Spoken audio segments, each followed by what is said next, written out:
नमस्कार दोस्तों, आज की ताज़ा तरीन खबरों में आपका स्वागत है। चलिए नज़र डालते हैं आज की हेडलाइंस पर। राष्ट्रपति रामनाथ कोविंद ने बुद्ध पूर्णिमा पर देशवासियों को संदेश देते हुए कहा, भगवान बुद्ध का सत्य, शांति और करुणा का संदेश मानवता का मार्गदर्शक करता रहेगा। विशाखापट्टनम गैस लीक मामले पर मंत्री बोले, प्लांट का प्रबंधन करने वाली कंपनी पर होगी आपराधिक कार्रवाई। आंध्र प्रदेश जहरीली गैस लीक मामले पर राहुल गांधी ने कांग्रेस नेताओं और कार्यकर्ताओं से की पीड़ितों की सहायता की अपील। कोरोना संकट 46 दिन बाद हिसार से 1200 श्रमिकों को लेकर स्पेशल ट्रेन बिहार के कटिहार रवाना। आईएएस रानी नागर के इस्तीफे पर सियासत गरमाई, पूर्व विधायक ललित नागर बचाव में उतरे। मायावती बोली, महिला सुरक्षा पर खट्टर सरकार चुप क्यों है। प्रियंका गांधी का निशाना गुजरात से यूपी लाए गए मजदूर, लेकिन आगरा बरेली वालों को लखनऊ गोरखपुर ले जाकर छोड़ा गया। मेरा पानी मेरी विरासत योजना लॉन्च, धान की खेती छोड़ने वाले किसानों को मिलेंगे 7,000 प्रति एकड़ मुआवजा। रिटायरमेंट समारोह में सुप्रीम कोर्ट के जज जस्टिस दीपक गुप्ता बोले, कानूनी सिस्टम अमीरों की मदद करता है। कोरोना वायरस का असर, मजदूरों के रेल किराए को लेकर राजनीति तेज। मायावती ने कहा, जब सरकारें हो जाएगी नाकाम तो बहुजन समाज पार्टी करेगी थोड़ा योगदान। प्रियंका गांधी का निशाना गुजरात से यूपी लाए गए मजदूर, लेकिन आगरा बरेली वालों को लखनऊ गोरखपुर ले जाकर छोड़ा गया। प्रियंका गांधी ने ट्वीट में लिखा, मजदूरों को गुजरात से यूपी लाया गया, उनसे पैसे भी वसूले गए। आगरा और बरेली जाने वालों को लखनऊ और गोरखपुर ले जाकर छोड़ा जा रहा है। प्रियंका गांधी ने प्रवासी मजदूरों के मामले में सरकार पर निशाना साधते हुए कहा कि कोरोना वायरस की महामारी के बीच दूसरे राज्यों में फंसे मजदूरों को घर पहुंचाने के मसले पर कांग्रेस पार्टी ने केंद्र सरकार पर निशाना साधा है। कांग्रेस नेता प्रियंका गांधी वाड्रा ने 2 ट्वीट करके प्रवासी मजदूरों को विशेष ट्रेन से उनके राज्य तक पहुंचाने के मामले में सरकार को आड़े हाथ लेते हुए कहा। प्रियंका ने ट्वीट में लिखा कि मजदूरों को गुजरात से यूपी लाया गया, उनसे पैसे भी वसूले गए। आगरा और बरेली जाने वालों को लखनऊ और गोरखपुर ले जाकर छोड़ा जा रहा है। आज बुद्ध पूर्णिमा है। बुद्ध की वाणी करुणा की वाणी थी।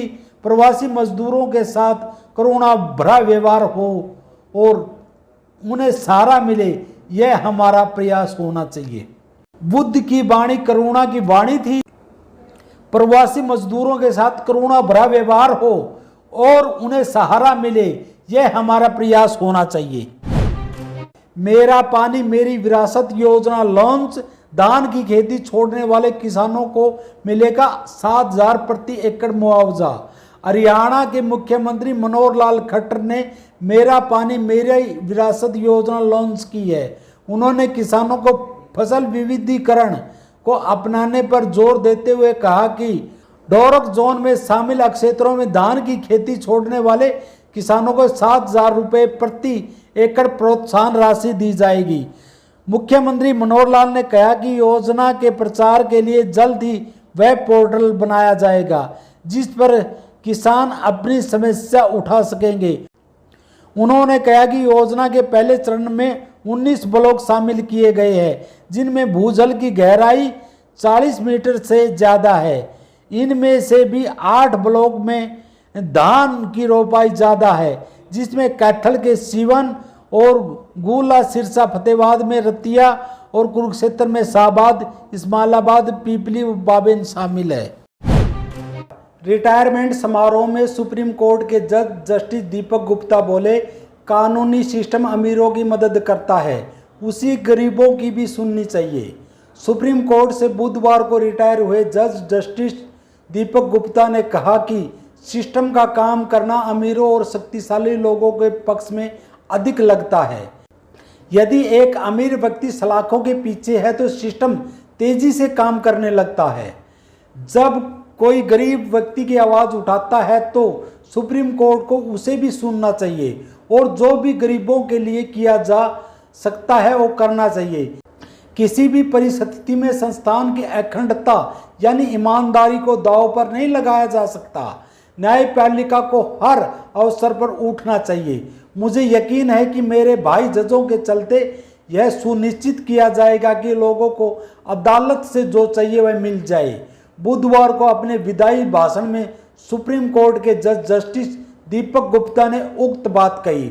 उन्होंने कहा कि संविधान जजों की पवित्र पुस्तक। जब एक जज अदालत में बैठता है तो हमें अपनी धार्मिक मान्यताओं को भूलना होगा और केवल इस संविधान के आधार पर मामले तय करने होंगे जो हमारी बाइबल, हमारी गीता, हमारे कुरान, हमारे गुरु ग्रंथ साहिब और अन्य ग्रंथ में है। कोरोना वायरस का असर, मजदूरों के रेल किराए को लेकर राजनीति तेज। मायावती ने कहा जब सरकारें हो जाएगी नाकाम तो बहुजन समाज पार्टी करेगी थोड़ा योगदान। कोरोना वायरस के चलते देश भर में जारी लॉकडाउन का तीसरा चरण जारी है। इस दौरान देश के विभिन्न राज्यों में अटके दूसरे राज्यों के श्रमिकों को घर वापस लाने के लिए रेलवे श्रमिक स्पेशल ट्रेन चला रही है, लेकिन अब ट्रेन के किराए को लेकर राजनीति भी शुरू हो चुकी है। बहुजन समाज पार्टी के राष्ट्रीय अध्यक्ष मायावती ने मंगलवार को कहा कि श्रमिकों से ट्रेनों और बसों का किराया देने में यदि सभी सरकारें नाकाम साबित हो जाएगी तब बहुजन समाज पार्टी इसमें थोड़ा योगदान जरूर देगी। बहुजन समाज पार्टी सुप्रीमो ने मजदूरों के किराए को लेकर मंगलवार को 2 ट्वीट किए। मायावती ने कहा कि यह अति दुर्भाग्यपूर्ण है कि केंद्र व राज्य सरकारें प्रवासी मजदूरों को ट्रेनों व बसों आदि में भेजने के लिए उनसे किराया भी वसूल कर रही है। सभी सरकारें यह स्पष्ट करें कि वे उन्हें भेजने के लिए किराया नहीं दे पाएंगी। ऐसी स्थिति में बहुजन समाज पार्टी का कहना है कि यदि सरकारें प्रवासी मजदूरों का किराया देने में आनाकानी करती है तो फिर बहुजन समाज पार्टी अपने सामर्थ्यवान लोगों से मदद लेकर अपील करेगी, उनके भेजने की व्यवस्था करने में अपना योगदान जरूर करेगी। अब हमें कोरोना को हराना है। जिंदगी भर तो लॉकडाउन में नहीं जीना ना, ऐसे लॉकडाउन कब तक चलेगा? कोरोना को हराएंगे तभी तो लॉकडाउन खत्म होगा। अभी दिल्ली के अंदर कुछ गतिविधियां शुरू हुई हैं। अब धीरे धीरे जब कोरोना को हराएंगे तो दिल्ली को और खोला जाएगा, फिर और खोला जाएगा, दिल्ली में और एक्टिविटीज शुरू की जाएगी। तो अगर दिल्ली के लोग डेंगू को हरा सकते हैं, पूरी दुनिया डेंगू के सामने झुक गई थी, आप लोगों ने हराया था, तो अब अपने को कोरोना को भी हराना है और मिलके हरा सकते हैं। बस 3 चीज़ों का ख्याल रखना है। हर हालत में मास्क पहन के रखना है। जब भी आप घर से बाहर निकलते हैं मास्क पहन के जाओ, घर के बाहर जाओ मास्क जरूर पहनो। ये सबसे बड़ी प्रोटेक्शन है। कसम खा लो कि मास्क पहने बिना आप घर से बाहर नहीं निकलोगे। दूसरी चीज़, सोशल डिस्टेंसिंग। आपको दूसरे लोगों से कम 2 गज 3 गज की दूरी बना के रखनी है। किसी भी हालत में लोगों के करीब नहीं जाना। सोशल डिस्टेंसिंग पूरी दुनिया में देखने को मिल रहा है कि जहाँ जहाँ लोगों ने इनका ख्याल रखा वहाँ पे लोग बच गए। और तीसरी चीज़, अपने हाथ धोने हैं, सैनिटाइज करने हैं। हर आधे घंटे में हाथ धो लो, साबुन से हाथ धो लो, सैनिटाइज कर लो, सैनिटाइज़र से हाथ साफ कर लो। ये 3 चीज़ों का ख्याल रखना है। अगर इन 3 चीज़ों का हम ख्याल रखते हैं तो आप कोरोना से बच जाओगे। आपको कोरोना होगा कि नहीं होगा ये 90% आपके ऊपर निर्भर करता है। अगर आप इन 3 चीज़ों का ख्याल रखेंगे तो कोरोना आपको नहीं होगा। और हम दिल्ली के लोग मिलकर कोरोना को हरा सकते हैं। मुझे अपने दिल्ली के लोगों पे भरोसा है। कल केंद्र सरकार की गाइडलाइंस के हिसाब से हमने भी छूट दी। जो केंद्र सरकार ने कहा भाई ये कर सकते हो, ये कर सकते हो, ये कर सकते हो, उसके हिसाब से हमने दी। आज मुझे थोड़ा सा दुख हुआ। कुछ दुकानों के सामने मैंने देखा कि इतनी भीड़ लग गई,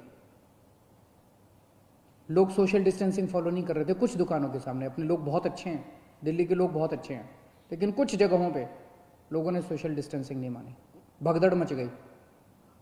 इससे किसका नुकसान हो रहा है? आपका ही नुकसान हो रहा है। आप ही बीमार पड़ोगे। आप सोच के देखो कि अगर आप उस भगदड़ में थे और उसमें 2-4 लोगों को मान लो कोरोना था, आपको भी हो जाएगा। क्या फ़ायदा होगा? आपकी ज़िंदगी खतरे में, आपके परिवार के लोगों को हो जाएगा उसके बाद। तो क्यों इस तरह का रिस्क मोल लेते हो? क्यों इस तरह की गतिविधि करते हो? जहां जहां आज लोगों ने इस तरह की हरकत की, सही नहीं किया। कसम खा लो कि कल से हम इस तरह की हरकत नहीं करेंगे, कल से हम इस तरह की भगदड़ नहीं करेंगे, कल से हम सोशल डिस्टेंसिंग पूरी